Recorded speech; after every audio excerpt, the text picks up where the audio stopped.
What's going on, everybody? It's your boy Gifted Gamer 204 back at it again. And yes, you guessed right.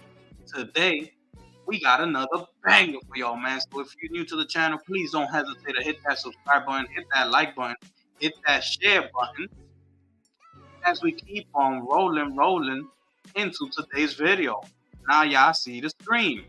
We just finished watching Jeff Keighley present to us all the nominations for this year's Video Game Awards. And the big one is right here on your screen. It is the Game of the Year nominations. And we have Astrobot, Balatro, Black Myth Wukong, Elden Ring, Shadow of the Erdtree, Final Fantasy VII Rebirth, and Metaphor ReFantazio. Y'all let me know how y'all feel about this, man. I feel overall it is a good list, in my opinion. Besides the fact that Elden Ring, a DLC to its original game, is included in Game of the Year, which I strongly disagree with.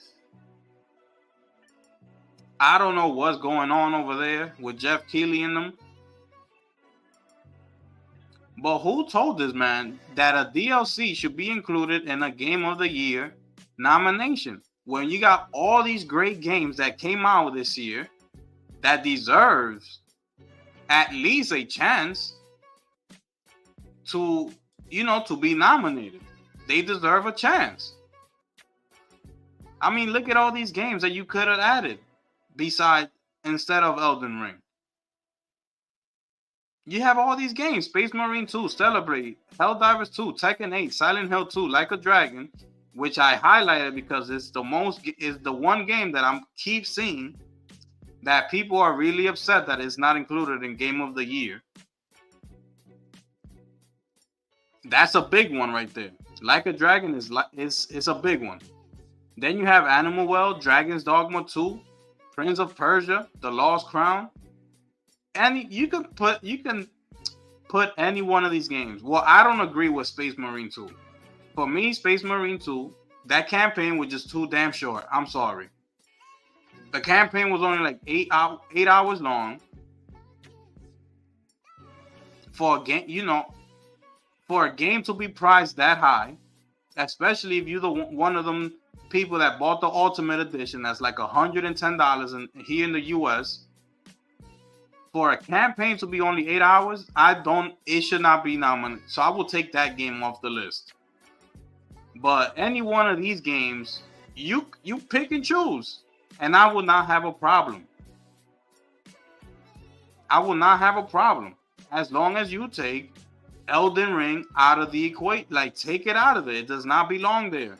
It's not fair to all those games I just listed, that we just saw on that list, to not deserve a fair shot, because we already knew once that news started going around that DLCs could be included, and expansion packs and remakes and remasters and all this. The first game that everybody was thinking about was Elden Ring. It was the #1 game, and everybody knew that it was going to be included, because why else will you drop that news? Why else? There's no other reason for you to drop news like that. So I don't know what's going on over there with Bandai Namco and Jeff Keighley and all these people. I don't know what they got going on, but it's absolutely disgusting. Being the fact that all these great games came out this year. These were all great games that came out. They ain't no slouch. You could pick and choose and tell me these ain't great games. That one of them deserves to be in there. I don't have no problem with the rest of the list besides Elden Ring. I don't have a problem with it. But that spot could have been replaced by another game. It's incredible. This is crazy to me. It's crazy to me.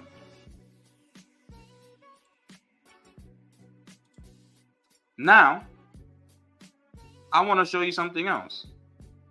I mean, look at this. I keep saying it, and I'm gonna keep on bragging about it, and I'm gonna keep bringing it up because the facts are the facts, and that is about it. There's no way around facts. I don't want, like, people need to really understand that you can have an opinion just like everybody else can have an opinion on what they like, on what they prefer, on, what type of game they like, where they like to play the game. It don't matter. Your opinion is your opinion and is valid as long as you're not trying to cap and just trying to troll. As long as it's your honest opinion on it, it matters. It holds value. And I can have my opinion. But the opinions is one thing. And facts is another. See, that's when you see when you're just not trying to stick to your own opinion on something and get mad at the actual facts. Now you see here, PlayStation was nominated 16 times. And then you have Square Enix. And then you have Xbox with 12, which, lucky enough, they have Activision under their belts.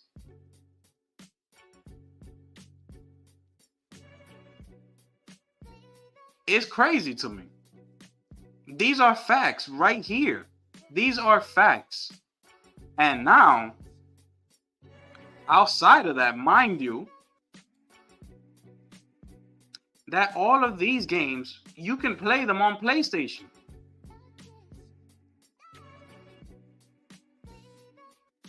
All of them.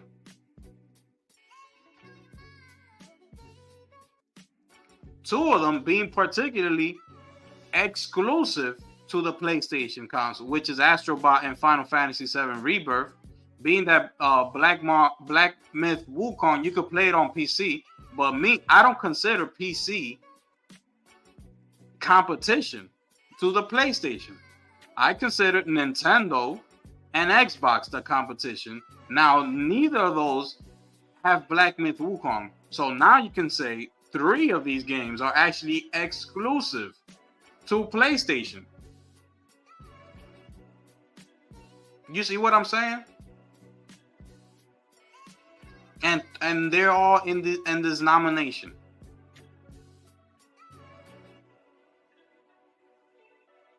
So they continue to dominate. Now, these are the nominations. I'm not gonna really go through everything. I just want to show y'all. Especially I want to talk about this most anticipated game. Now, we have Monster Hunter Wilds, which is a huge game. Metro Prime 4 Beyond, Grand Theft Auto 6, Ghost of Yotei, and Death Stranding 2. Now, me, personally, my most anticipated is Ghost of Yotei, without a doubt. We know how great Grand Theft Auto 6 is going to be. It's going to be the game of the generation. It is going to be incredible. And we know that Death Stranding 2 is another game that is going to be incredible. I cannot wait until that game comes out.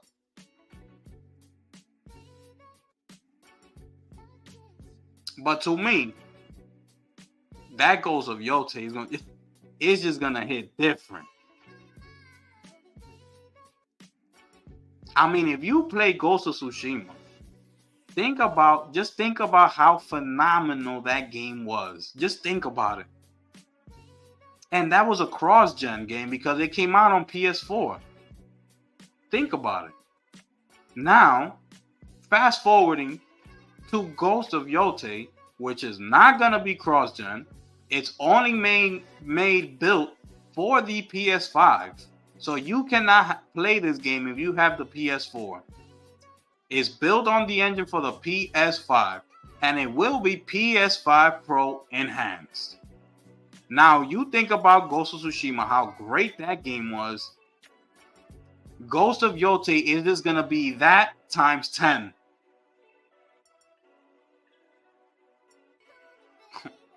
I mean, it's going to be absolutely insane. The things that you'll be able to do in that game. It is going to utilize all of the PS5 hardware. You know how PlayStation Studio does. You know how they do when they utilize their hardware. It's like no other. So that's why that's my most anticipated game. Now you go here. I just want to touch on this real quick. Why do they have two categories about the same damn thing? You got best indie game and you got best debut indie game. What is the point of that? You could have easily turned this best debut into the best DLC / expansion category, whatever you want to call it. And you could have thrown Shadow of the Erdtree in there. Why do we need two of the same categories? This makes absolutely no sense. It's incredible.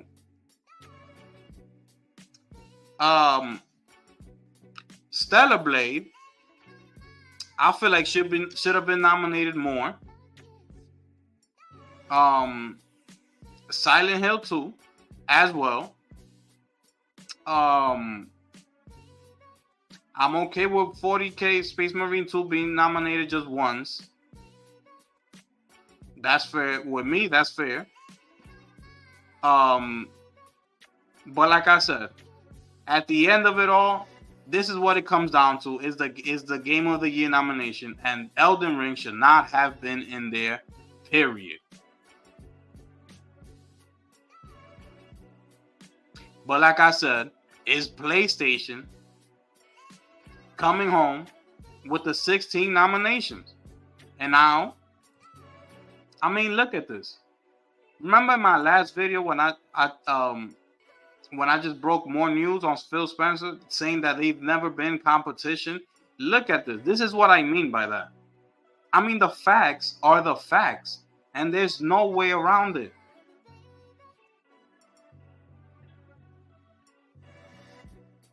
I mean, to never have a game of the year game, and that speaks volumes. That says a lot. It really does. I mean, give me one, bro. Give me one at least.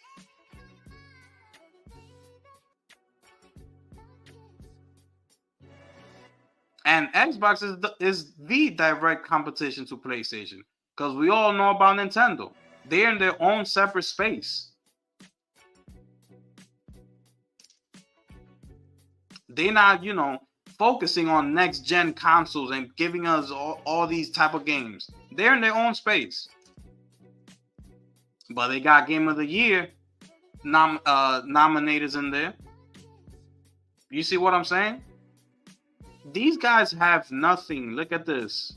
This is absolutely disgusting.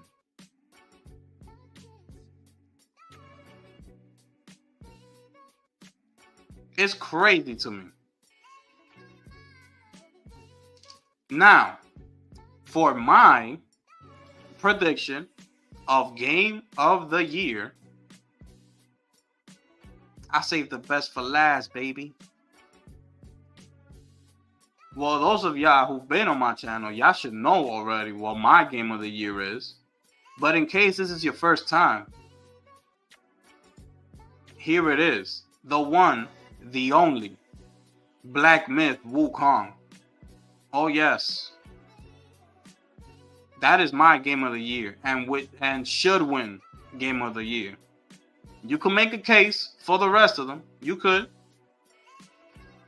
but Black Myth it hit different, and all the content creators and everybody online could attest that when this trailer came out, And when this game dropped, they can tell you how big of views they got on their channels. They can all tell you. They were all, oh yeah, my numbers was crazy when Black Myth Wukong came out. Everybody was watching. My numbers jumped when that trailer reaction came. The last one that they dropped, they'll all tell you how them numbers increased. Now you think of it, that's coming in with all this hype. You think about it like this, and I'm gonna just come back. I'm gonna go back to my sports analogy, right? You being the number one draft pick, as opposed to being drafted in the second round, number 62 or something like that. Now, if you're number 62, that means nobody really, you don't have any high expectations like that. If you overachieve, then it's a plus. So you come in with no expectations, out of nowhere, you become this big star, but you had the time to become that big star. You see what I'm saying? You didn't have all these cameras in front of you in the media, and you was off on your own, practicing in the gym while nobody's watching, working on your game, getting better and better and better. Next thing you know, in the 5th year, you over here averaging 28 points a game, 7 rebounds. But you had that time by yourself to work on that. As opposed when you're the number one pick and you come in with all these expectations, your expectations, you trying to put people in seats, you trying to sell merchandise, you trying to increase the TV ratings, you trying to turn your team around, which was horrible, being the fact that they had the number one pick. That means they sucked. So you coming in, trying to flip that whole team around, at least to try and go and make the playoffs now. On top of that, you got to deliver.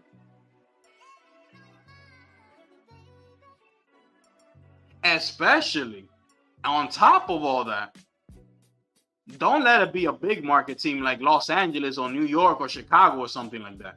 Because then the pressure is, you could times all that I said times 10, times 20.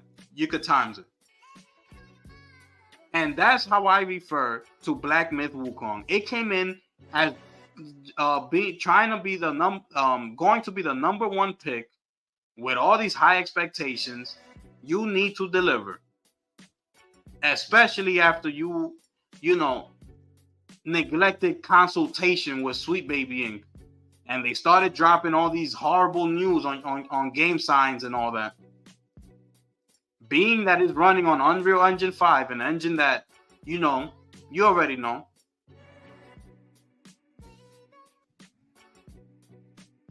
And it delivered. Sold over 20 million copies. Game Signs damn near in gross revenue. I believe as of today, they must be in the billion. They must have reached $1 billion in gross revenue. Do you understand?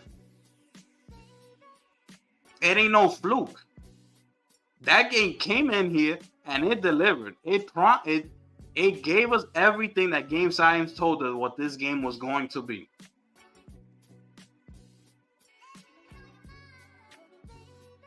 So that should definitely be considered into why it should win Game of the Year. People talk about critic scores and all this and that. That should be accounted for to a certain extent, because we all know how biased the media is. And we all know how all these big time media outlets and things like that are in cahoots with each other. So we already know.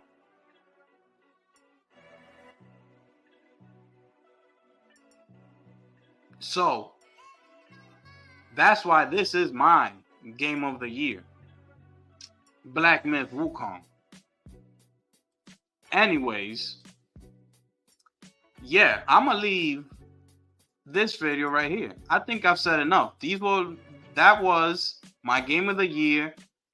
Besides the game of the year nominations, everything was it's good. It might shape out to be a good game awards. I'm telling you, it's all gonna come down to this, because if Elden Ring wins this award, the entire internet is going to be going crazy. I'm telling you right now, the internet is gonna blow up if this game was to win the game of the year. So we're just gonna have to wait and see.